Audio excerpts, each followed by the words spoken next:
ये कहानी है जॉन नाम के आदमी की, जिसे समुद्र के बीच में एक अनजान बोट मिलती है। अब जब वो उसके अंदर जाता है तो उसके साथ क्या क्या चीजें होती है ये जानकर आपके होश उड़ जाएंगे।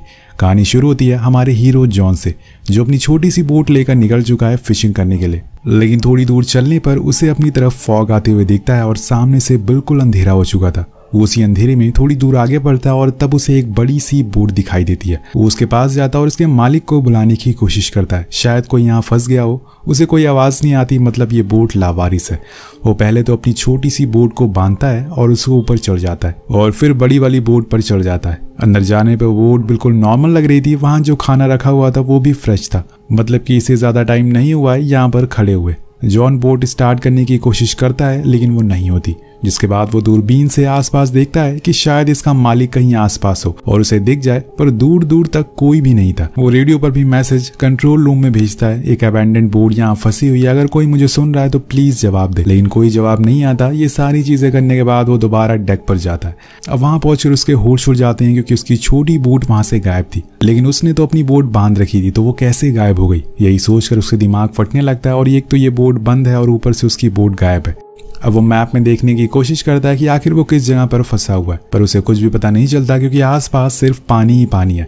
इसलिए दोबारा इंजन रूम में जाता है और उसे ठीक करने की कोशिश करता है। अब दोस्तों उसके छूते ही इंजन स्टार्ट हो जाता है। तो यहाँ एक चीज उसके साथ अच्छी हुई थी, वो एक बार फिर से कंट्रोल रूम से कांटेक्ट करने की कोशिश करता है, लेकिन फिर से उसे नाकामी हाथ लगती है। अब थोड़ी ही देर में उसे टॉयलेट भी लग जाती है। वो सोचता है कि चलो नीचे जाने की क्या जरूरत है, यहीं ऊपर टॉयलेट कर लेते हैं। अब वो जैसे ही सूसू करने की कोशिश करता है उसे जोर का धक्का लगता है और बोट से गिरने ही वाला था, लेकिन सही मौके पर वो रस्सी पकड़ लेता है और समुद्र में गिरने से बच जाता है। अब ये बोट नहीं चाहती कि वो बोट के ऊपर टॉयलेट करे और उसे गंदा करे, इसलिए शांति से वो नीचे बाथरूम में टॉयलेट करने चला जाता है। लेकिन यहाँ एक मुसीबत कम नहीं हुई थी कि दूसरी आ जाती है। बाथरूम का गेट लॉक हो गया था और खुलने का नाम ही नहीं ले रहा था। अब वो उसे ऊपर से नीचे तक हर जगह खोलने की कोशिश करता है, लेकिन तभी उसे एक कैंची मिलती है। वो उसे भी ट्राई करता है गेट खोलने की, लेकिन सारी कोशिशें बेकार थी। अब उसे बाहर से रेडियो पर किसी की आवाज सुनाई देती। इसी पल से विंडो से बाहर एक शिप भी वो देखता है।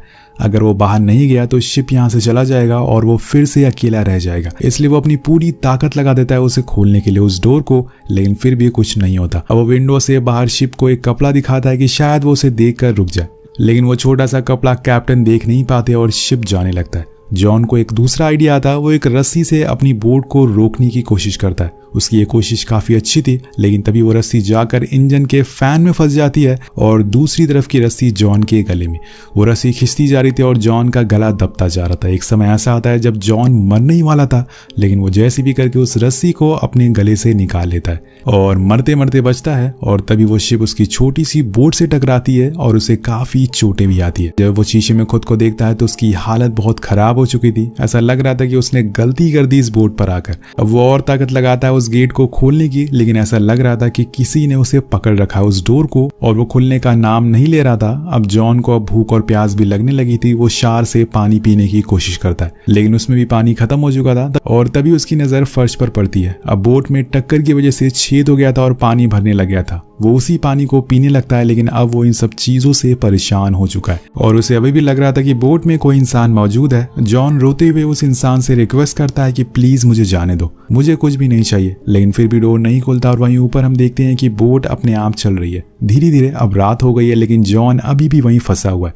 तभी उसकी तरफ तेज तूफान और बारिश आती है। इस तूफान की वजह से पूरी बोट ढोलक की तरह इधर उधर घूम रही थी। अब उस जगह पानी भरना शुरू हो गया था और जहां जॉन फंसा हुआ था। जॉन की समझ नहीं आ रहा था कि वो करे तो करे क्या। अब वो बस चुपचाप वहीं बैठ जाता और जब उसकी आंख खुलती है तो तूफान शांत हो चुका था, लेकिन जॉन बैठे बैठे अकड़ चुका था। उसकी उंगलियां अकड़ गई थी। बोट में कंधे तक पानी भर चुका था। वो बड़ी ही मुश्किल से खड़ा होता है और एक बार फिर कोशिश करता है कि शायद इस बार गेट खुल जाए। इस बार वो पानी के नीचे जाता और देखता है कि गेट तो पहले से खुला है, किसी ने गेट को खोल दिया था। अब वो जोर का धक्का देता और उसे तोड़कर बाहर आ जाता है। वो सबसे पहले तो भागते हुए डेक पर जाता है और खुली हवा में सांस लेता है। उसे समझ नहीं आ रहा था कि एक्चुअल में इस बोट पर हो क्या रहा है। ऐसा लग रहा है कि इस बोट को किसी आत्मा ने अपने वश में कर लिया है और इसे चला रही है। अब उसे यहाँ से कैसी भी करके निकलना है तो उसे एक आइडिया आता है। वो कुछ एयर बैग्स निकालता है और नीचे से वही बाथरूम का फ्लोर वाला जो डोर होता है वो लाता है। फिर उन दोनों की मदद से वो बोट बनाता है जिससे कि यहाँ से निकल सके।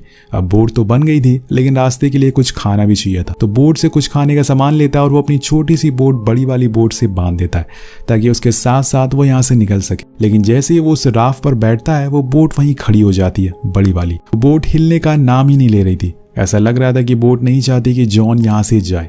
वो कई घंटे तक उसी राफ्ट पर बैठा रहता है कि बोट अब चलेगी, लेकिन वो चलती नहीं और जॉन को भी समझ आ जाता है कि उसे इस बोट से निकलना होगा। इसलिए वो वापस वो बड़ी वाली बोट पर आ जाता है और सबसे पहले तो भरे हुए पानी को बाहर निकालता है, लेकिन इसमें बहुत टाइम लगेगा इसलिए वो मोटर को भी ठीक करता है जिससे तेजी से पानी निकल रहा था। अब बोट में जो जो दिक्कतें थी वो उन सभी को ठीक करता है और उसे टूटे हुए हिस्सों को भी पेंट करता है ताकि फिर से पानी ना घुसे। सारी चीजें करने के बाद वो एक बार फिर से रेडियो से मदद मांगने की कोशिश करता है कि शायद उसकी आवाज कोई सुन ले, बट सामने से कोई जवाब नहीं आता। तो वो थक और हार कर डेक पर जाकर बैठ जाता है और मैप में खुद की लोकेशन ढूंढने की कोशिश करता है। अब ये सारे काम करने के बाद वो बोट को स्टार्ट करने की कोशिश करता है, लेकिन बोट बंद हो चुकी थी क्योंकि ये बोट सिर्फ अपने आप चलती है और वो सोचता है कि क्या किया जाए ऐसे समय पर। तभी उसे सामने से एक शिप आते हुए दिखता है और वो सीधा पानी में छलांग लगाता है। वो अपनी छोटी राफ्ट को चलाते हुए उसके पास जाने लगता है, लेकिन यहाँ आयरनी देखिए, जो बोट अभी तक स्टार्ट नहीं हो रही थी वो अपने आप चलने लगती है और सीधा उसी की तरफ आने लगती है। अब वो अपनी राफ्ट से और तेज भागता है, लेकिन वो बोट और तेज स्पीड कर देती है और वो बस उसे टकराने ही वाली थी कि वो पानी में कूद जाता है और अपनी जान बचाता है और उसकी आंखों के सामने से ही वो शिप दूर चली जाती है।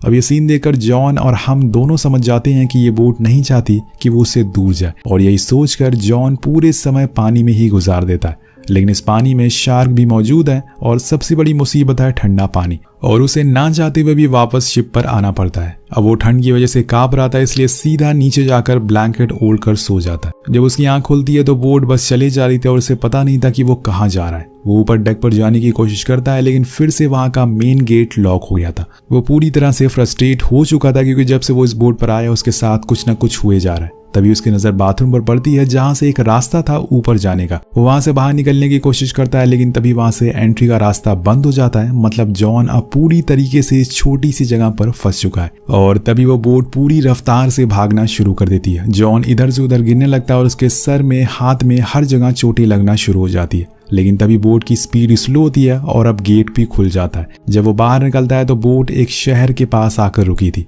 जॉन फौरन भागते हुए किनारे पर जाता और एक आयरन रॉड उठा लेता है। उसे लग रहा था कि कोई आदमी यहीं छुप कर इस बोट को चला रहा है और उसी ने जॉन को किडनैप किया। लेकिन बहुत देर छानबीन करने के बाद उसे वहां कोई भी नहीं मिलता तो जॉन वापस से बाहर आता है।